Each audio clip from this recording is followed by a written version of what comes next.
The next conversation with the eminent Hindi poet Jitendra Shrivastava ji. In a conversation, the conversation will be by Anand Gupta ji. So I would like to request Jitendra Shrivastava ji and Anand Gupta ji, please come on the dais. And you know the time, so please.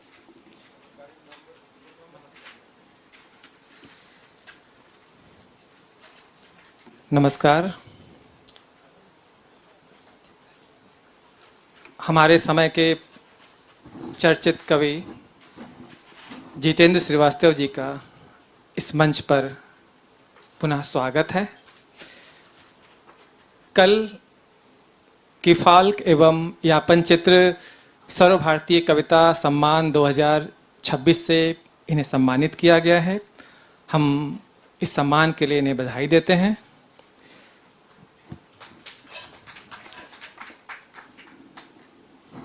Jitendra Srivastava ji के कई कविता संग्रहों से गुजरते हुए मेरे मन में कुछ एक प्रश्न जागे हैं, कुछ एक जिज्ञासाएं हैं। इस संवाद के माध्यम से हम वे जिज्ञासाएं इनके साथ साझा करेंगे। आपने कल सोन चिरई कविता का पाठ किया था। आपको सोन चिरई कवि के रूप में, सोन चिरई के कवि के रूप में काफ़ी प्रसिद्धि भी मिली है। जब भी जितेंद्र श्रीवास्तव जी का नाम किसी मंच से लिया जाता है तो हमारे मन में सबसे पहले इसी कविता का ख्याल आता है। इस कविता को ही संदर्भ बनाकर हम जानना चाहेंगे कि वे कौन से तत्व हैं जो किसी कविता को लंबे समय तक जीवित रखते हैं।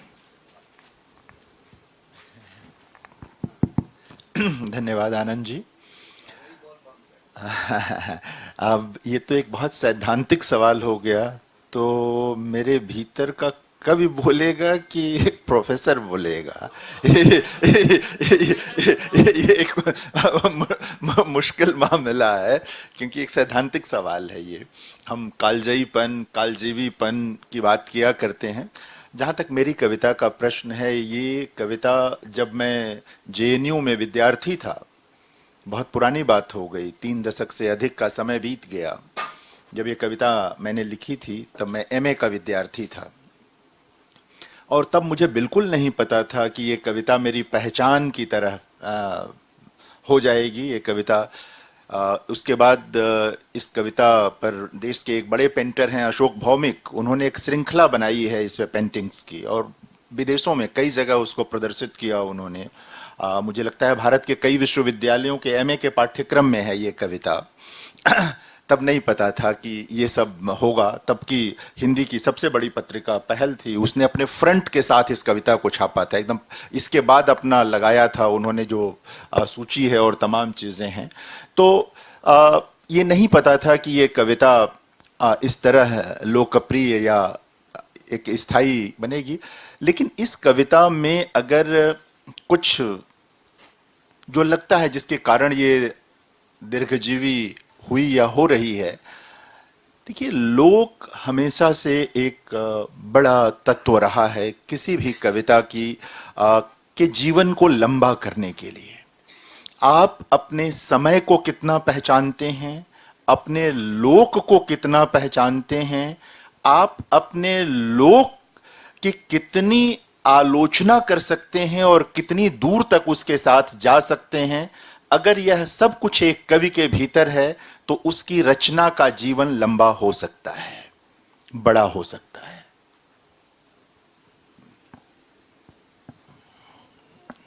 धन्यवाद। अगला प्रश्न है, आपकी कविताओं में जीवन के सुंदर सपनों के साथ ही वर्तमान मानवीय संकटों को अभिव्यक्त करता यथार्थ बोध भी है। हम जानना चाहेंगे कि स्वप्न और यथार्थ के बीच आज कविता कहाँ खड़ी है। देखिए, कविता तो जब भी लिखी जाएगी वो स्वप्न और यथार्थ के बीच ही होगी।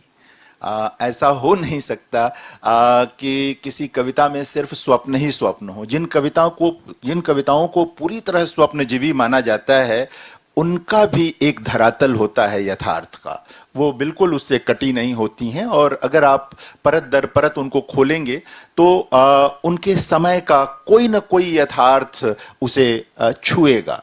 अगर हिंदी कविता की ही बात करेंगे आप, तो छायावाद की जिस कविता को रहस्यवादी कविता कह के पढ़ा गया अपने आरंभिक दिनों में, या ये माना गया कि बहुत सारी कल्पना है, बहुत सारी चीजें हैं, बाद के अध्येताओं ने इस पाया कि वह स्वाधीनता आंदोलन की भी कविता थी।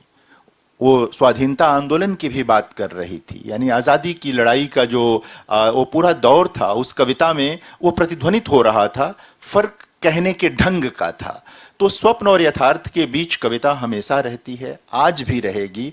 वह दौर अगर ऐसा कोई दौर आ जाए कि या तो स्वप्न के लिए कोई जगह ही न रह जाए, या सिर्फ स्वप्न ही स्वप्न हो, दोनों खतरनाक स्थितियां हैं। दोनों खतरनाक स्थितियां हैं। हमेशा स्वप्न के लिए जगह होनी चाहिए, और यथार्थ तो रहेगा ही, वो किसी न किसी रूप में रहेगा। और कविता इसी के बीच अपना रास्ता निकालेगी। जो कवि बहुत सलीके से, सलीका शब्द इस्तेमाल कर रहा हूं मैं, बहुत सलीके से अपने समय के यथार्थ का मूल्यांकन कर सकेगा, उसी के सपनों की भी कद्र होगी, उसी के सपने भी किसी काम आएंगे। आज के ढेरों कवियों की कविताएं कृत्रिम जटिलता का आवरण ओढ़े हुए मिलती है, जबकि मेरा मानना है कि सहजता कविता की स्वाभाविक विशिष्टता है। ऐसी सहज कविताएं पाठकों से सीधा संवाद करती हैं। आपकी कविताओं में यह विशिष्टता मैंने देखी है। तो कविता में सहजता बनाम अमूर्तता के इस द्वंद्व को आप कैसे देखते हैं? नहीं, अगर आप मेरे लिए ये सवाल पूछ रहे हैं तो मैं उसका उत्तर दूंगा। अगर आप सैद्धांतिक सवाल पूछ रहे हैं तो मैं उसका दूसरे ढंग से उत्तर दूंगा।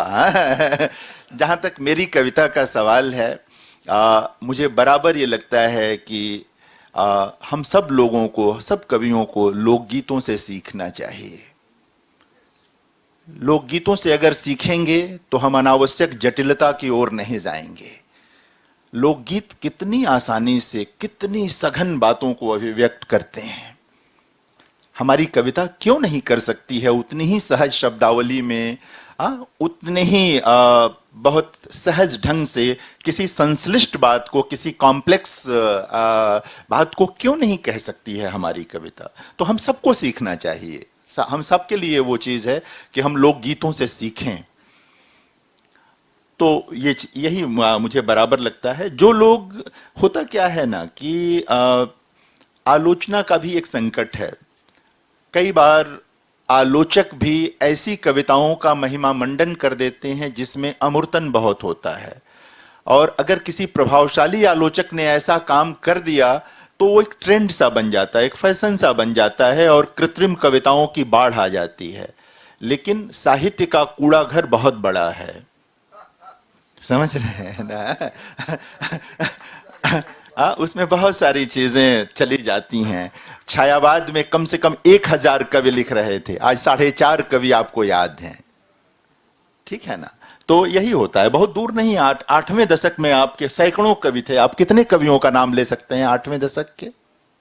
किसी भी भाषा के एक साथ यही होता है, एक दौर आता है, कई सौ कवि लिख रहे होते हैं, बचते हैं 5, 7, 10। तो साहित्य के कूड़ा घर के काम आने वाली चीजें होती हैं, तो उस पर बहुत ध्यान नहीं देना चाहिए।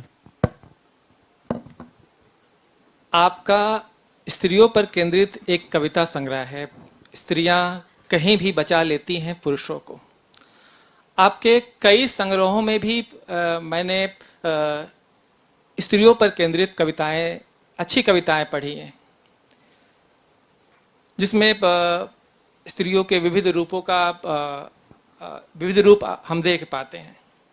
आज जबकि समाज और साहित्य में स्त्री जीवन के प्रश्न बार बार उठाए जा रहे हैं, स्त्रियां आज विमर्श के केंद्र में हैं, आप अपने जीवन में, समाज में और कविता में स्त्रियों की स्थिति को किस रूप में देखते हैं?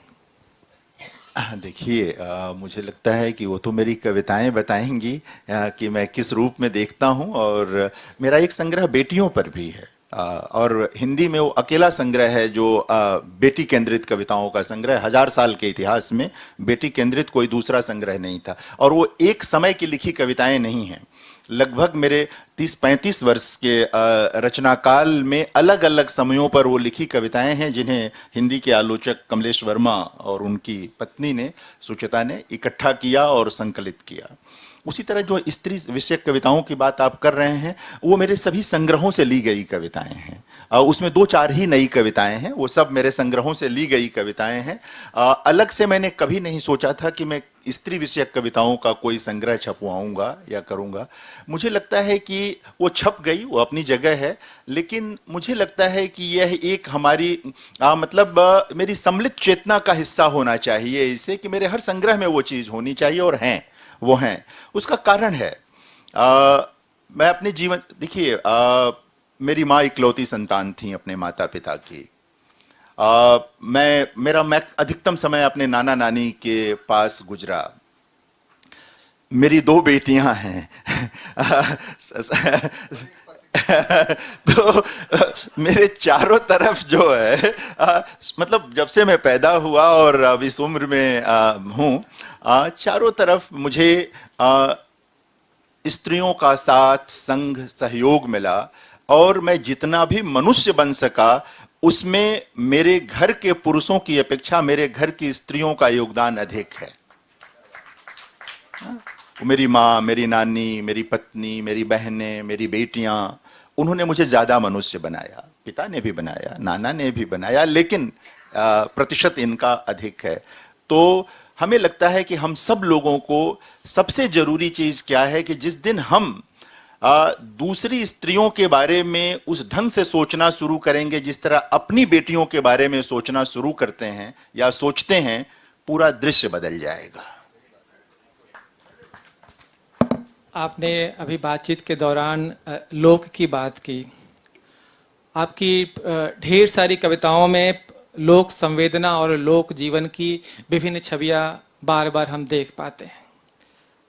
आज जबकि अधिकांश कवि शहरी जीवन की कथा अपनी कविताओं में रच रहे हैं, आप बार बार लोक की ओर लौटते हैं।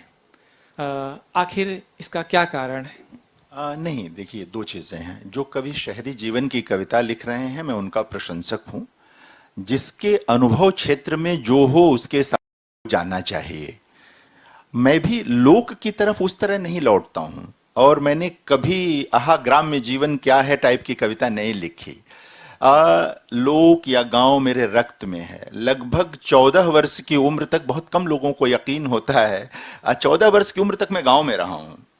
मैं वहीं से अपने कस्बे जाता और आता था पढ़ने के लिए। सुविधाएं थी, सारी चीजें थी, लेकिन रहना गांव में ही था मेरा सारे। तो वो सब कहीं ना कहीं मेरी पूरी बनावट और बुनावट में शामिल है।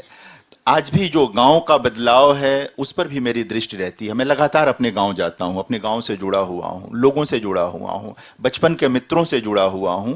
तो मैं बदलते गांव को देखता हूं। ऐसा नहीं है कि मैं आज से 35 साल पहले, 40 साल पहले जिस गांव को छोड़ आया था, मैं उस गांव की स्मृति में नहीं जीता हूं।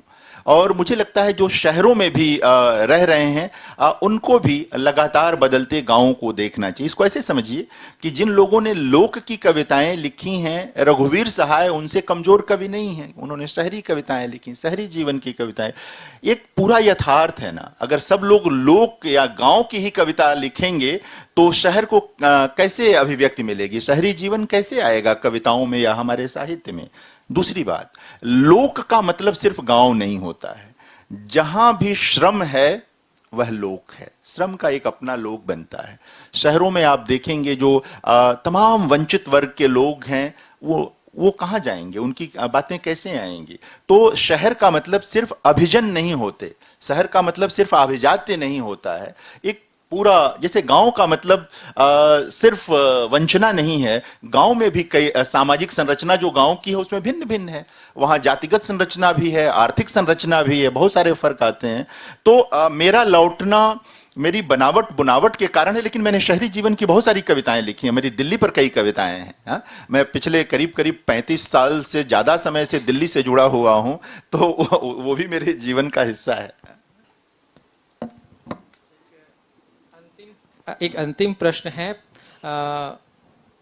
प्रेम कविताओं पर केंद्रित दो कविता संग्रहों से मेरा परिचय हुआ है। दो कविता संग्रह मैंने पढ़ी है, बिल्कुल तुम्हारी तरह और जितनी हंसी तुम्हारे होठों पर। इन दोनों कविता संग्रहों की प्रेम कविताओं ने पाठकों के मन में एक स्थायी जगह बनाई है। आज जबकि पूरा विश्व हिंसा से प्रभावित है, प्रेम के लिए कितनी जगह अब भी बची हुई है? देखिए, मैं तो जिक्र आ रहा था जीवनानंद दास का, बुद्ध का। मैं तो बुद्ध की धरती का हूँ भाई, है? मैं तो वहीं हूँ जहाँ बुद्ध पैदा हुए, जहाँ निर्वाण लिया। कबीर की धरती है वो। तो प्रेम ही सृष्टि को बचाता है और प्रेम ही अंततः इस संसार को बचाएगा। घृणा मनुष्य को कहीं नहीं ले जाती है, घृणा अंततः हमें समाप्त करती है। तो प्रेम ही बचाएगा। और प्रेम का मतलब सिर्फ स्त्री पुरुष प्रेम नहीं है, प्रेम हमारा आपका भी प्रेम है। एक जो सृष्टि मात्र से जो हमारा प्रेम है, प्रकृति से प्रेम है, नदियों से प्रेम है, पहाड़ों से प्रेम है।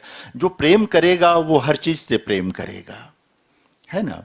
और हम लोग तो जिस देश के रहने वाले हैं, वह देश जो है वो प्रेम का संदेश वाहक रहा है। आप देखें, हमारे भक्त काल के कवियों को देखें, जायसी को देखें, घनानंद को देखें।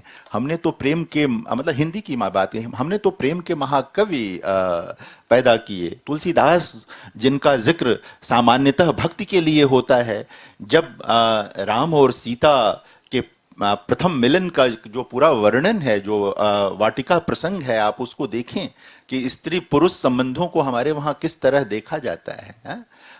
कीन्हे बंद कपाट सयानी, राम की छवि सीता की आंखों में आ गई है, तो ये छवि निकल न जाए इसलिए सीता ने अपनी पलकें बंद कर ली हैं। पहली बार राम को देखा है। तो हम तो उस देश के रहने वाले हैं जहां प्रेम की इस तरह की अभिव्यक्ति रही है। तो अंततः इस सृष्टि को, इस विश्व को प्रेम ही बचाएगा। शुक्रिया। दो पंक्ति सुना दीजिए शहर की कविता, आप ये सुनना चाहेंगे?